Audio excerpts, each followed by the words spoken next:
I low-key thought this was going to be a video in similar fashion of how it feels to play Lobotomy Corporation, but the meltdown's low. Yeah, we can do that.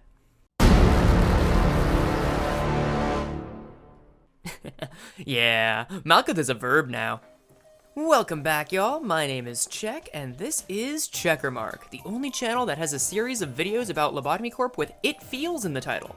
And how fitting that is, as we're about to talk about one of the most human aspects of Lobotomy Corporation, the AI corporate management team, specifically the experience that is being Malkuth.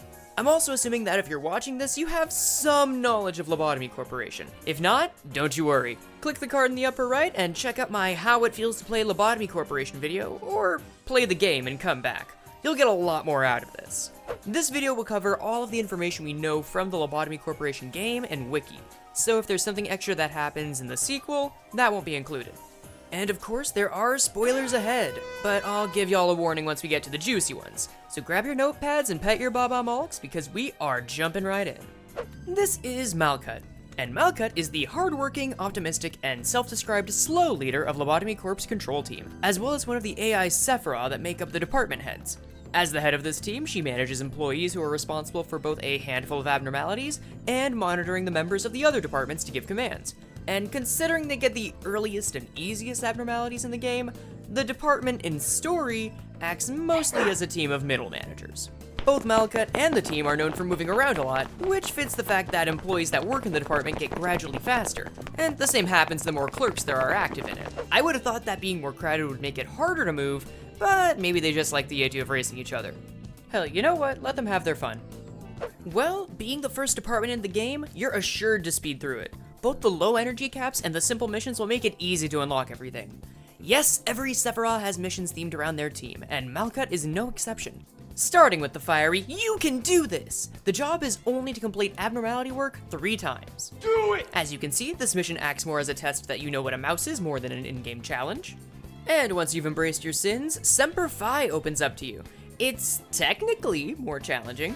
Just finish work 4 times with a good result.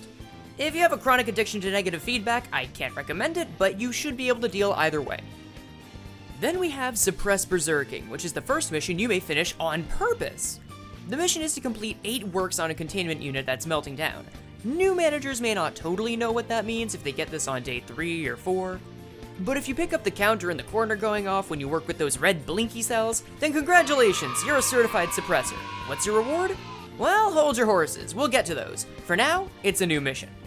And what a mission it is! At Dusk is the hardest early game mission, at least in my opinion. The mission itself is to complete a Dusk Ordeal. Ordeals being the game's fancy way of saying, oh, why yes, we do crave violence here, I'll take a large! From a gameplay perspective, it makes sense. Completing this mission unlocks a potential domino effect of new content in the game, so to avoid that, they make this a mission that's only feasible when you finish nearly half of it. But enough about missions. It's not a game without some instant gratification, so let's talk about rewards. They are certainly something. You'll get a reward for completing each of these first 3. Malkuths are the TT2 protocol, which allows you to unlock watching employees work at higher speeds, Joint Command, which allows employees to work in departments that aren't their own, and Summon Call, which adds a button to each department allowing you to call the employees back. That's right, now you too can enforce a curfew. Now, I go back and forth between thinking these rewards are invaluable or totally unnecessary, and usually land on the first one. Like, if I'm 3 departments in and have a dozen monsters to get energy from, I want to be able to speed up the process and not limit my employees to their own department. Plus, I'm sure I would have lost a ton of workers without using Summon Call to make sure all the baby birds came back after a fight. But at the same time, was it really too much to not have these available from the start? They're more basic UI tools than upgrades. Like, sure, maybe it's not too hard to finish preschool, but I'd much rather have legs while doing it. However, since you're almost assured to get these before you get a second department, and the first 5 days are considered a soft tutorial anyway, I get taking the chance to highlight these features so the player notices them, instead of mixing them together with the rest of the UI. The game already takes some learning and its own manual to start up, so I get that they wanted to make sure players learned some tools before focusing on others. Speaking of focusing on other things... What is that? Nope, still Malkuth, but let's get into her story.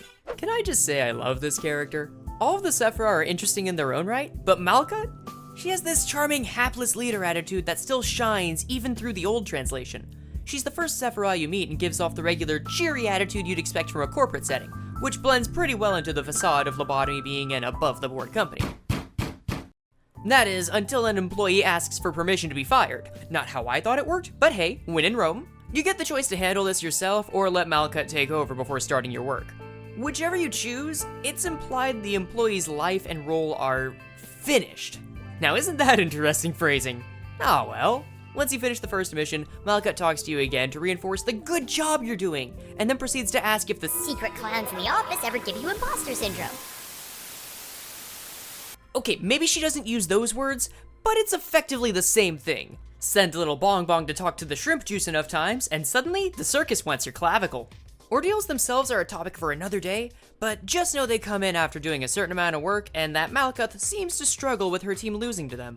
She also mentions that there's something about the ordeals that causes this feeling that something is off. As if something is inside of her that's trying to get out. And like any good coworker, she walks away before you get a chance to dwell on that topic and gives you your next mission. But once day 3 rolls around, it's clear something's off. The meeting starts with the usual, "Congratulations on a job well done, kid. Here, have this." Then quickly moves into talking about her own struggles.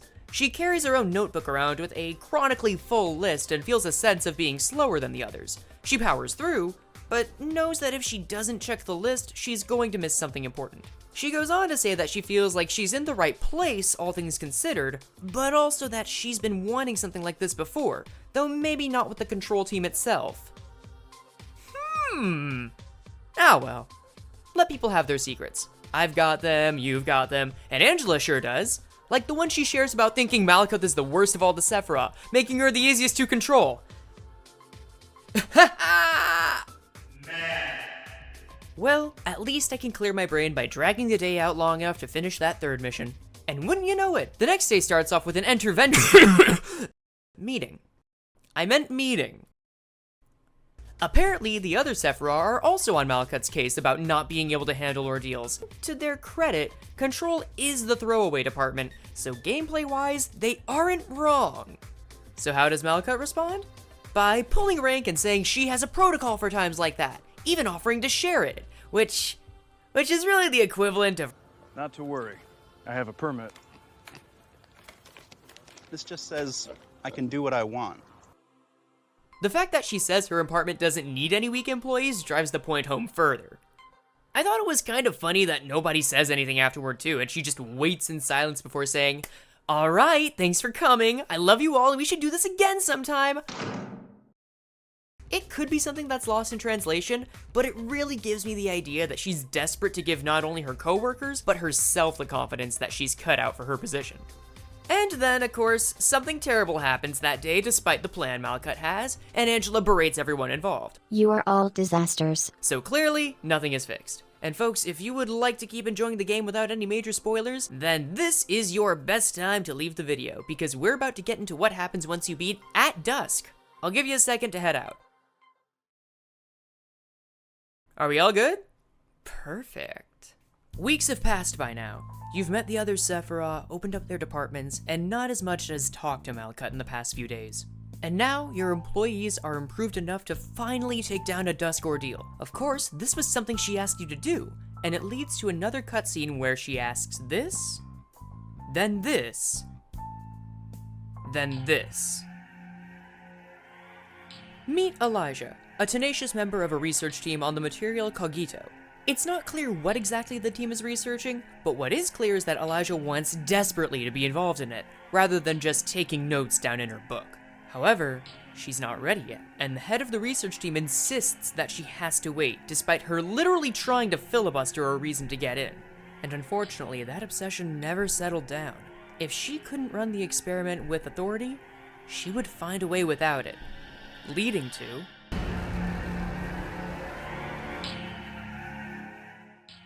Do you know what it's like to not have enough talent? What does it mean when someone doesn't acknowledge you? Thank you for teaching me helplessness. If you're still watching this, then you probably know that Elijah is Malkuth from a time before Lobotomy Corporation, and that the head of the research team is our main character, A, or X. You probably also know that when an AI starts thinking of what it's like to be a human, something bad tends to happen. Clerks and agents from all around, welcome to the Malkuth suppression. Yes, every Sephiroth has their own designated panic attack to last a day that you have to handle. While I appreciate the effort to make a more realistic office culture, this challenge did not do me any favors. This is Lobotomy's equivalent of boss fights. You can choose to take them on whenever, and the game will clear all employees out of their respective department. Afterward, you'll be given a challenge, usually in addition to having to meet your energy quota. With Malkuth, the requirement is to get to Clip-Off level 6 and the energy cap. But that alone would be too simple, right? See, the game also mentions that the work assignment module is corrupted. What does that mean? It means your work is randomized, dog. So instead of ordering an employee to, say, clean up Beauty and the Beast's room with insight work, you may have just assigned repression work and committed manslaughter. The good news is that there is a pattern to these. Using that example earlier, assigning insight work will always assign repression. So if you can figure out which button is now assigned to the different works, then you can still get through the day. Just know that the works are randomized again every clip-off meter. It took me quite a while to catch on to the gimmick in the first place, so believe me that testing 2 to 3 works on your emotional support skull pays dividends. But wait, there's more! Once you get close to the end, you can't cancel work after assigning it, so you better know what everything does the first time. And after beating the challenge, Malkuth wakes up the next day from some amnesiac state, only being told of what happened from the day earlier. She says that she remembers what her life was like before and warns the manager to not ignore any dying employees in front of them, much like how Malkuth did and how she felt when A ignored her. She also seems to calm down a lot and become more supportive instead of overly enthusiastic. And the manager's view changes to allow them to see Malkuth as the robot she is rather than the memory that she used to provide. Also, you get a boost to your LOBs and movement speed after solving her second life crisis. It may not be the main thing, but it's pretty sweet. And that's her story. Overall, I think that was a really good way to take a character clearly used for exposition and to make a simple story around them. Even if the translation stalls sometimes, Malkuth still comes off as a person that wants to do everything she can, but comes up to the limits of her own ability and doesn't acknowledge the struggle of those that work under her. It does a great job of mirroring A's own story to get here. So, I hope everyone liked this video, and I'm looking forward to seeing what we can find in Yesod's story next. Until then, I'll catch you later.